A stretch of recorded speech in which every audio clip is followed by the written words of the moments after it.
It's a bit of a blustery day today. We've had rain, lots of wind, which you can probably hear, a bit of blue sky, but it's cold. I just wanted to take this opportunity to say thank you to so many of you.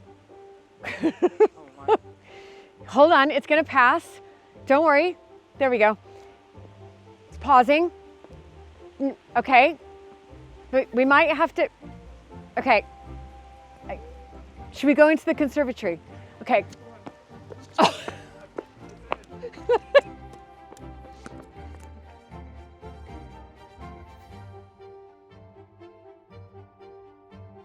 Like I was saying, we have had every type of weather here today. Luckily, I'm covered by the orangery, but to the point, I just wanted to say a huge thank you to so many of you around the world for the incredible amount of support and kindness over the death of Quackers. But there's always a positive, and that's you guys. You guys have been just incredibly instrumental in, I think, making it all a little bit better for us here at Mapperton. I remember going for a run, because I run 6K around the estate. There's a great loop here at Mapperton. And I came back from running my 6K, and Luke had picked up the papers, and the next thing you know, we're in almost every single national paper here. These are the papers, aren't they? I've just finished my run. You've gone to get the papers. And lovely breakfast. Okay, so have you looked through them yet? I went to the co-op and they looked at me rather strangely when I picked out every shade of newspaper.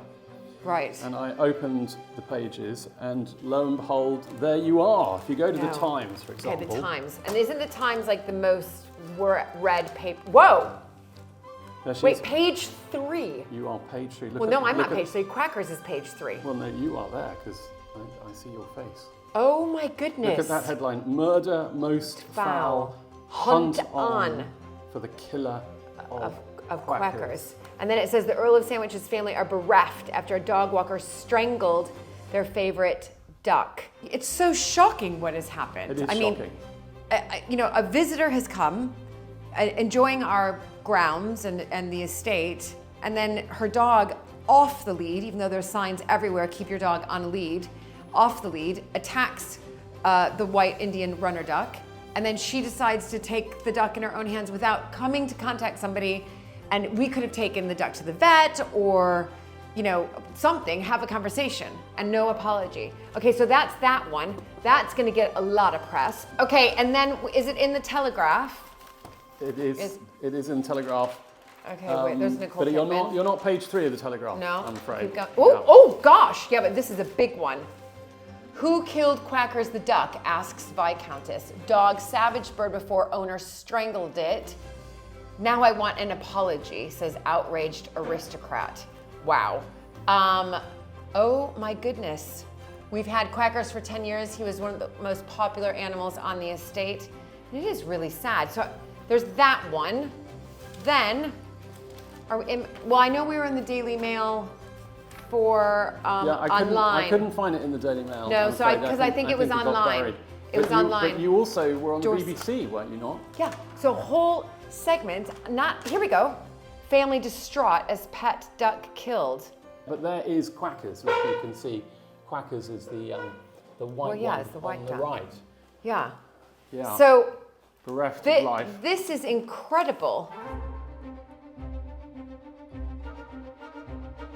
Not only did it bring awareness to keeping dogs on leads, but it also gave us this opportunity to create something that is meaningful here on the estate in memory of Quackers, and that is an incredible natural pond that we will be creating, which will attract wild ducks, and we'll put up, again, a plaque as well that will be in memory of Quackers. And that's really, I think, wonderful, and goes to show how impactful and touching this story was to not just here in the UK, but all across the world. We have already raised nearly 50% of the goal of £10,000 to create this incredible, amazing pond, again, that will attract wild ducks. And that is really exciting, but that's also a testament to you. And I just want to say thank you to each and every one of you for your incredible comments, your incredible likes, your incredible support. You guys are our amazing Mapperton community. So thank you so, so much.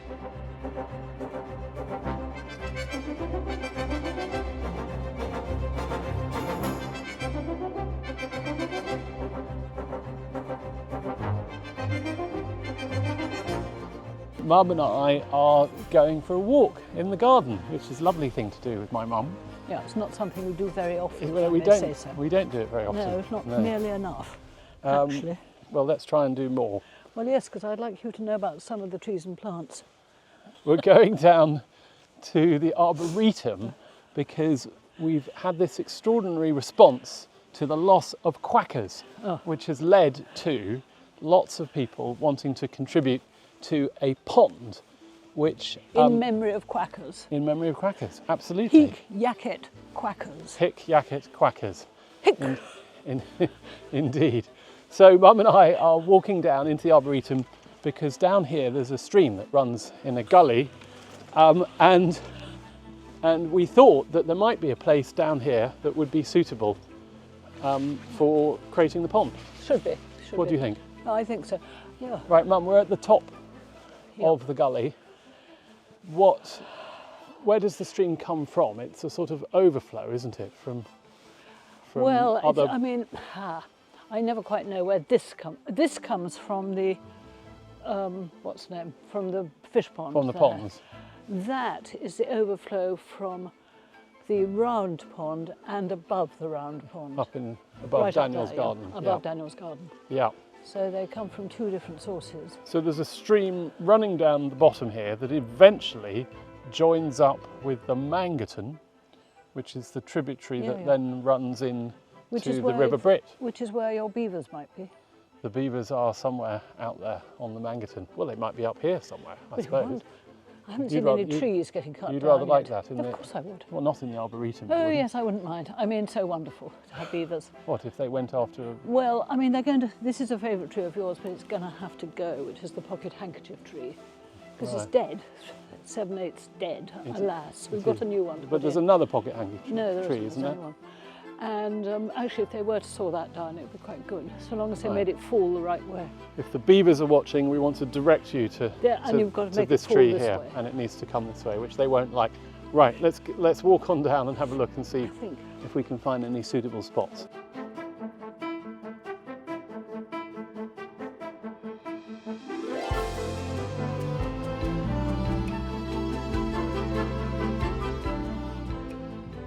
Right. We are at the head of the stream. Mum, do you have a name for this stream? Yes, Quackers Tribute. It's the Quackers Tribute. Tributary. Quackers Tributary. Tribute to Quackers Tributary. And we're coming over a little bridge. Yeah, it's a lovely little bridge, wooden bridge with wire netting on top so it's not slippery. I think put in by my father-in-law in the 50s or 60s. With railway sleepers. With railway sleepers. And in fact, the stream goes up there, but it needs clearing out so you can see it. So this, we don't think, is a suitable place for a pond? No. More fun further down? Look, the thing about further down is that the banks of the gully are very, very fragile and they're falling in. So you've got to do it high-ish up so that we don't... so it doesn't collapse on itself. Well, in that case, is this a possible site? I think a possible site is just there, down there. Just there? Yeah. Not higher here? So that we keep this stream flowing, because when this is cut, it looks absolutely charming, this little rivulet going down. And actually, something to draw the eye there, in my view, would be rather wonderful. So what would we do? Let's walk down and have a look. But it seems, Mum, and sorry you haven't got wellies. I didn't have time. Oh, well, I could have given you some wellies, never mind. It's not too bad. It's quite firm. But if we were to create a pond here... Oops, hold on, can I have a hand? Yes, of course. Thank you. Watch out, because there's a little... There's a hole. There's a hole there.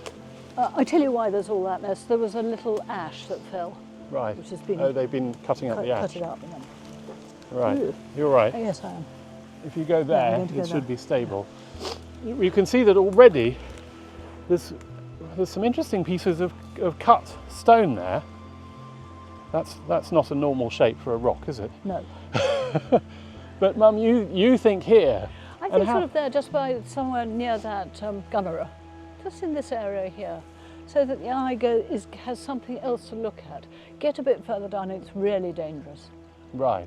So I think this would be okay. Actually, I think it would look charming here. Yeah. And what would we do? We'd create a sort of bank at the far end of something. Just dam it, wouldn't we? Dam it up. Dam it. And plant around it. A bit, yeah. Yeah. But we want to make it quite large. No, we couldn't make it quite large, surely. It would look out of proportion. Or Well, if you only want a small one, we could have two. We could have two. One and two. Well, part of the thought was that the pond we would create would be wild enough to attract other ducks to come to Mapperton. And my only worry about this location is that they're not going to see it.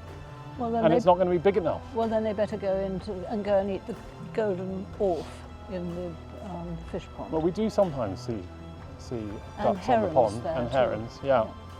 All right. Well, this. I don't think you can do a big enough pond. I mean, a tired mallard will get down in a small pond if it's tired and busy. It will if it can see it.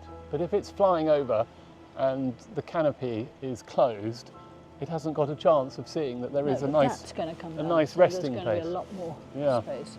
All right. Well, anyway, this is a possibility. Do you see those nettles over there? Yeah. I would have thought that was quite high enough, going across to whatever it would be that side. Yeah. Okay. Only a bit further down, and then somewhere where Chris has got the nettles here across to here. So sort of small. could be 4 meters across.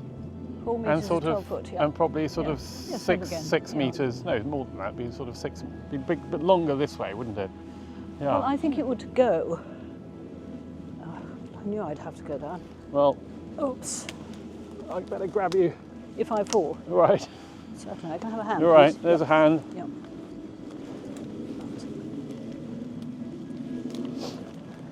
Yeah. You see, I think it'd be quite pretty if it went across just. It's got to be quite There's low and quite small. Yeah. About from there, from the gunnerer to say here. Okay. Yeah. And it won't be full most of the time. Quite a lot of the time it just won't have water because this doesn't have enough water. Well, I know. And then in the winter it'll overflow. It'll overflow. And then another one here. Right. Going Well, up to there. I think this is a different kind of pond to the one that we had originally had in mind. Ah. But that doesn't mean it's not the right thing to do. So it may be that we can do this and we can think about something else somewhere else as well. So I think this is option A.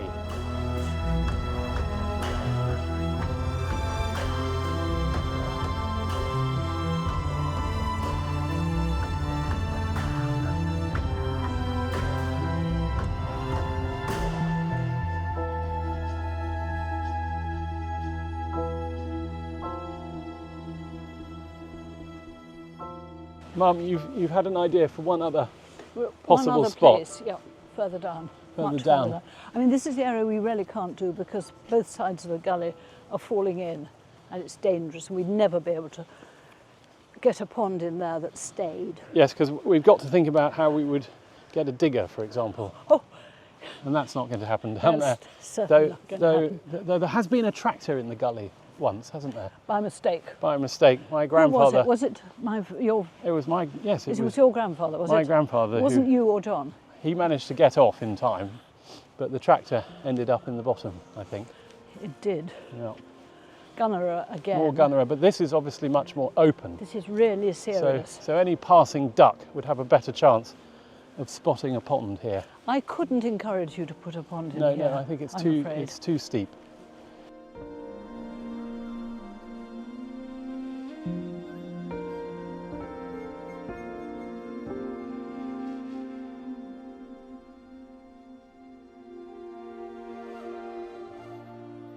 when I was much younger, this was always the troll bridge. Yes, you had trails underneath. Yeah. And this is I just checked there's no one there. No. All clear. not this morning. And actually, when you were very much, when you were a baby, I thought it would be amusing to have a son of a gunnerer. And so I started putting Luke on one of these leaves, but they were so prickly and he howled so loudly. You'd get in terrible trouble for doing that today, I think. What? So? But I'm still here. But you were born 55 years ago, so it was probably all right. You can't give away my age. I can, and I have. Good grief. Right, back to the matter at hand. This is going to have to be filled, by the way. The Quackers Memorial Pond, is this a suitable site, is the question, isn't it? Well, the real point that I was really going to say was that what we could do, but it's an effort, is cut out all this undergrowth here, because the stream goes into a little woodland there, which I once cleared out, but it's gone. And there we could have a kind of one reasonable sized pond. But people don't come down here very much.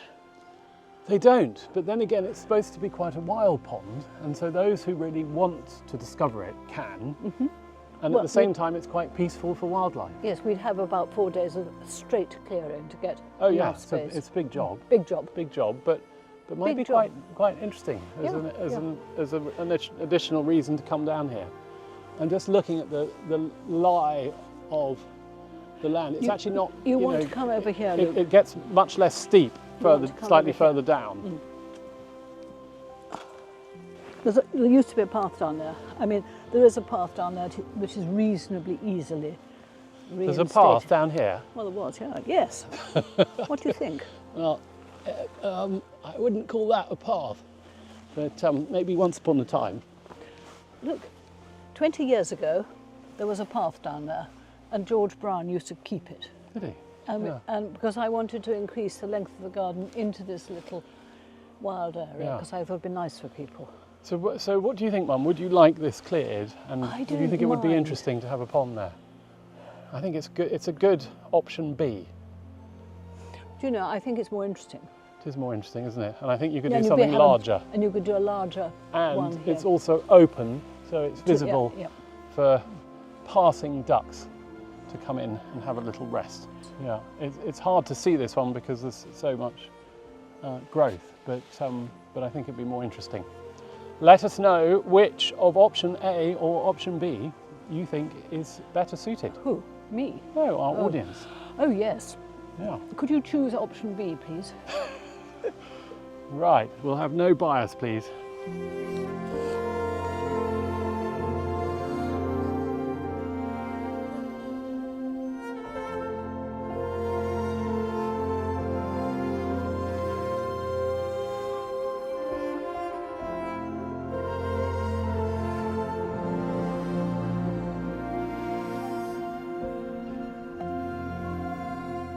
I'm down in Holacre Wood, which is where we have the beaver enclosure. Alas, as people may know, there are no beavers here because they escaped in the last floods that we had.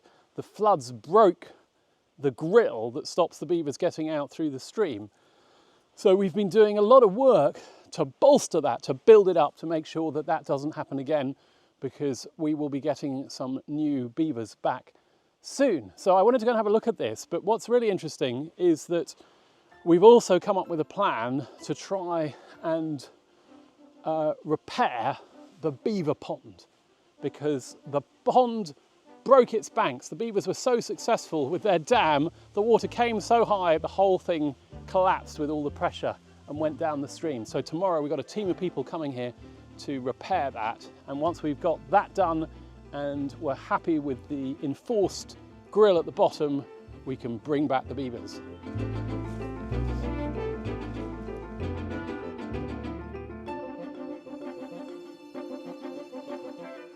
So previously we just had this wire mesh coming straight down to this grill, and the grill was the thing that took all the weight of the water from the stream. But when we had a big storm, there was so much that was rushing down here that it actually broke the mesh, and it all piled up, the rocks, the bits of wood, etc. So you can see what they've done here. We've planted essentially all these pieces of timber. This is alder, and alder, amazingly, can regrow just from the log like that. So we might actually have trees coming out of those logs, but what it's doing is it's reinforcing the back so that the grill pushes against that, not against the fence itself.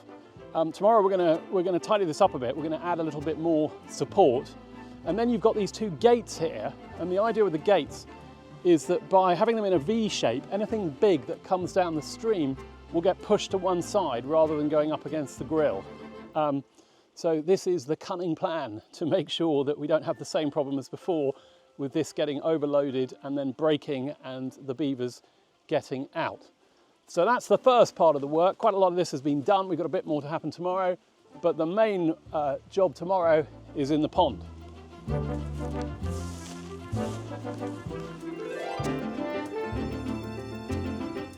This is an occupational hazard.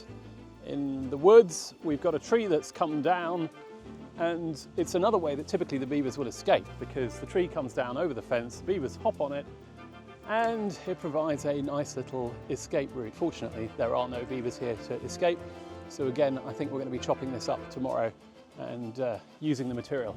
In the meantime, there is still a little way through under here.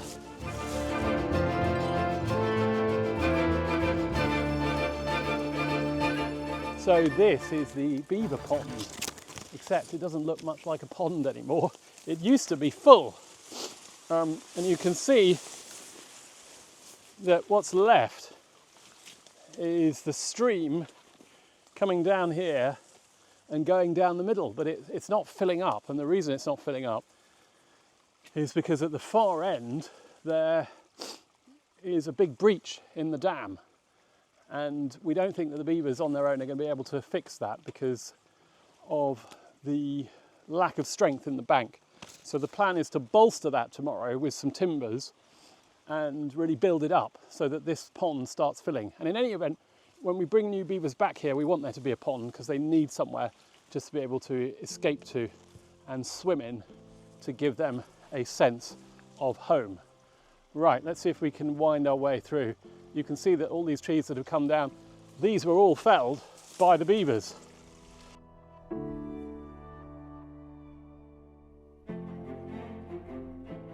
Chris, I don't know if you can see, but this is the little beaver lodge that we built probably 2 years ago now, and I don't think the beavers ever used it, but it's certainly now quite disguised and it's still looking pretty cozy. So maybe the new ones will come back. This doesn't really look much like a pond at all, does it? So you can see the stream just coming through. The pond level used to be sort of up to here. So you've got the bank running along here, but as we jump over and try and get through, I think we'll discover that the bank is missing a little bit further up. Watch out for the nettles. Ah! It's a real obstacle course, but it is doable. That was nearly my foot gone. Right, I don't know if you can see, but just in here is the old beaver dam. You can see all the branches and sticks that they used to create it, but it's completely collapsed and it's washed a chunk of the bank away with it. So this is where we've got to do the work tomorrow. The stream exits that way. The moment that's blocked up, hopefully we're going to start to have a pond again. And the plan is obviously to chop a lot of these fallen trees and then reuse them so that they become part of the dam, the man-made dam. I mean, it's a shame that we can't leave this to the beavers, but if they come here, I'm not convinced that they'll be able to create the dam quickly enough to create the pond that they need. So we're going to give them a helping hand. Now, over here, in this very marshy, swampy area, is where we think they had their lodge. So I'm going to walk very carefully because it looks rather treacherous each side. And I'm going to see if I can see anything inside here. Chris, I don't know whether to invite you for this section. It's yeah, look at this.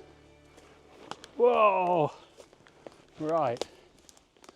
It's rather beautiful. Oh look, I've been rewarded with a rather fine-looking blackberry. Delicious.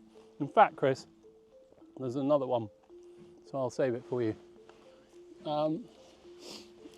Apparently the lodge was in here somewhere, but I can't see any evidence of that at all. So I'm not sure that I believe it. We think it was somewhere in there. Oh my goodness, I'm sinking. Chris, might need a hand. Oh God! Oh God! I'm really going down. Okay, I'm still holding this raspberry for you. Up, there we go. There you go, Chris. Look at that, all to give you a raspberry. It's not a raspberry, it's a blackberry, obviously. Right, did you eat it? Any good? Very nice. Very nice, yeah. Right, I think we've got to go back the way we came, I'm afraid, because this way is treacherous, and I've no idea what this pipe is doing.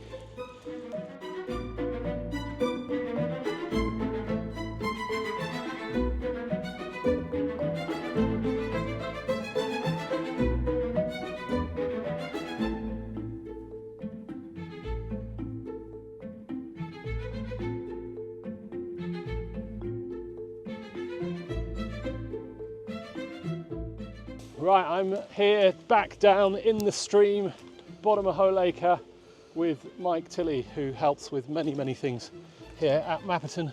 And Mike, you've got a plan for the pond.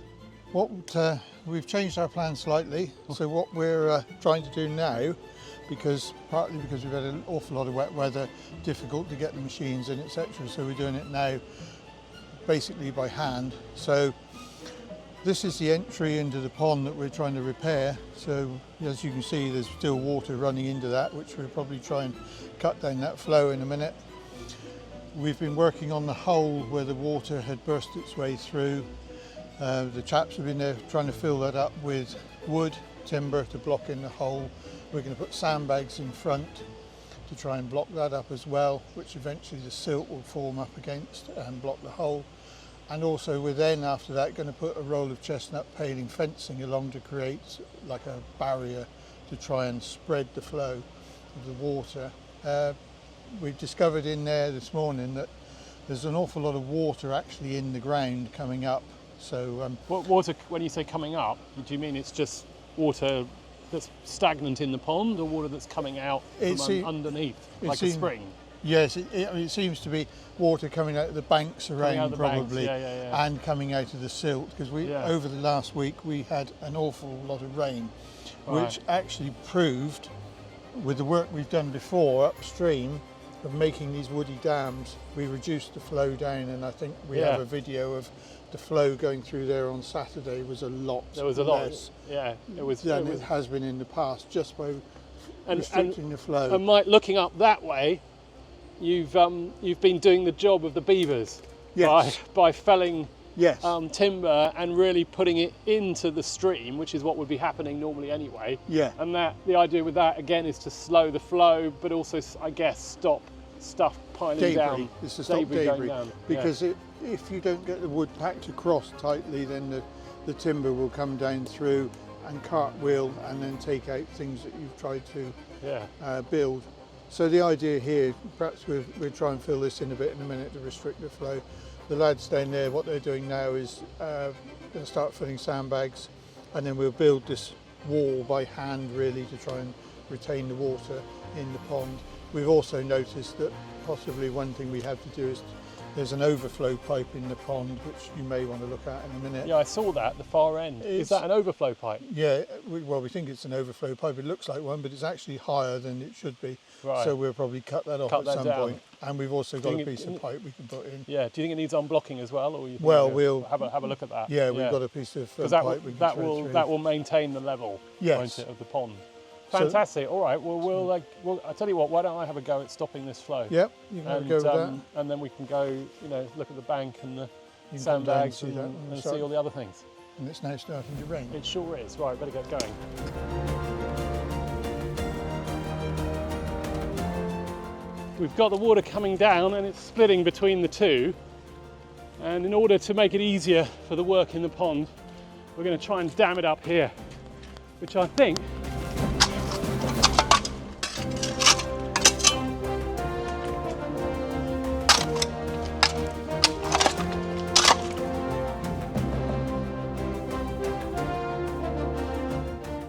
right, I'm not going to stop it completely, but that is, I think, quite a bit better.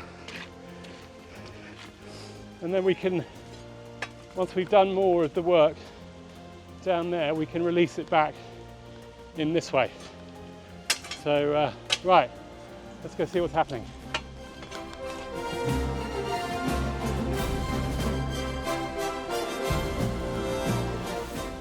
You can see this looks quite different already because they've been clearing the trees that have fallen across, and you've got the bank on the left hand side, and we're putting in upright posts, timbers across, and then sandbags to really beef it up, and this should make all the difference. I mean, if Woody and Twiggy come back, they might be sorry to see that one of their trees has been cut. But overall, this is going to be a much better habitat for beavers.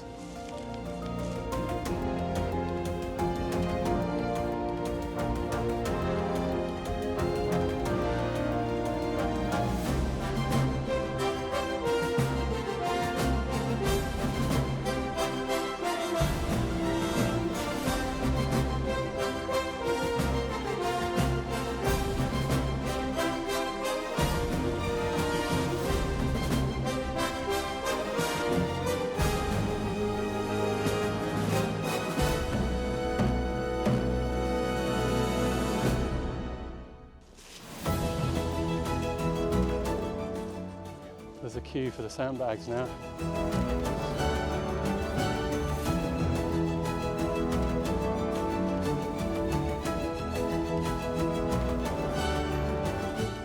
Proper engineering going on here. So we think the at that Y, you make one side higher, so the water initially comes into here, and then as you have a big flow event, lots of rain, it will come over the side and spill over. Go down that way. That is, Hopefully. I wouldn't have thought of that.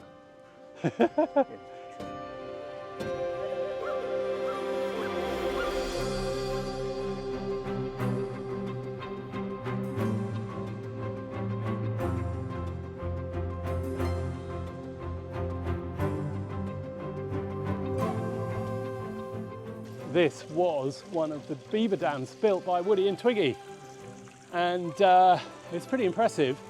We have, however, added quite a lot to it, because what we're now trying to do is make sure that when there's a storm, and as you know at Mapperton there are always storms, there's lots of ways to block big boulders and bits of wood from coming down. So that's what this is doing, and it seemed to work. The other night we had much less of a flow going down because the water backs up because the dam is here. We're doing the same thing here, so we've been putting all these timbers and creating a second dam. Now, when the beavers come back, it would be a really good thing if they plug the holes in this one, because you can see we could then create a whole other pond here which would hold back water as well. That would be really, really helpful. All of this trying to stop the flow that keeps breaking our grill at the bottom. Anyway, the chaps are doing brilliantly. We've got sandbags going in. Obviously, sandbags used the world over to stop flooding. Here they're bolstering the bank, and in addition, they're now using wire to hold those stakes in to make the thing really, really solid. And then at a later point, we can then release more water back into the pond, and I think it'll fill in no time.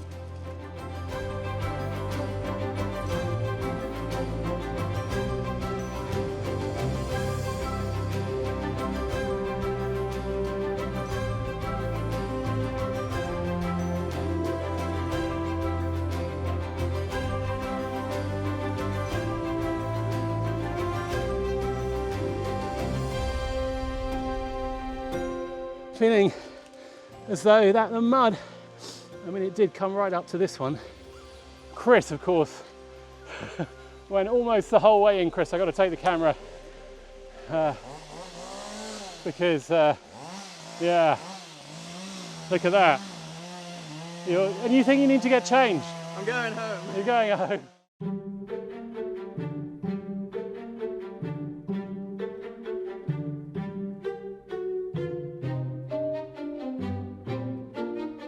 I've come back to the beaver enclosure and brought my spade in case we need to do any extra work. But really the hope is that the work yesterday will result in water going into the pond and that the pond level will have risen. So I'm really hoping that's what we're going to see.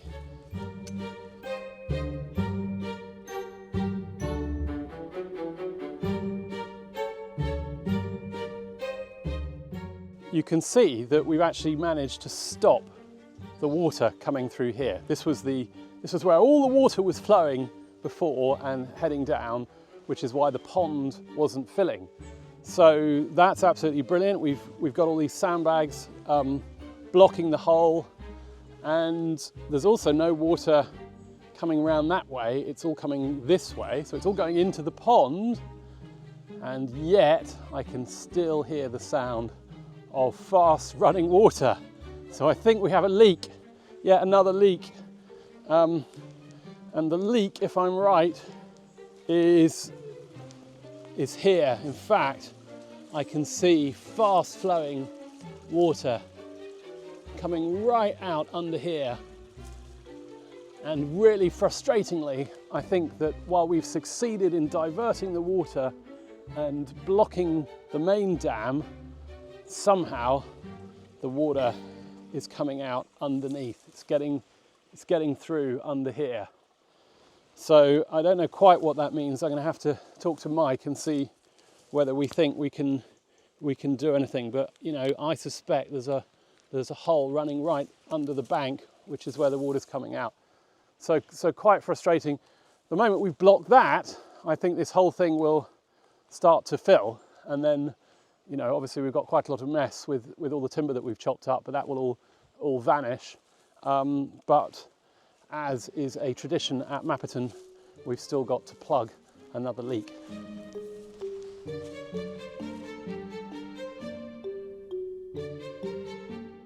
I can see water right here. It's right there. So sort of tracing that back, and also look at this ground here. It's sort of giving way. Yeah, makes me wonder if there's a leak right here. So maybe I can stick my thumb in the dike and block the leak. So I'm gonna kneel down here.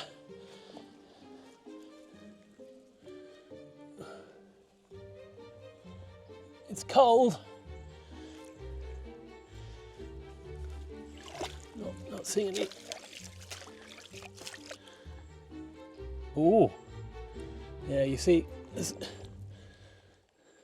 I think this might all be beaver dam here, leaky beaver dam, which is fine.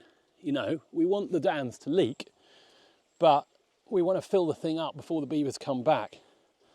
So I have a feeling we're going to have to cut out this section and rebuild it if we're going to get the pond to come up again. Because I think, even though there's soil here, actually, you know, things like that, I think the beavers have done it, and this bank is just falling away. So the water is just getting in under there. God, it's cold. Right, anyway, looks like we've got more work to do.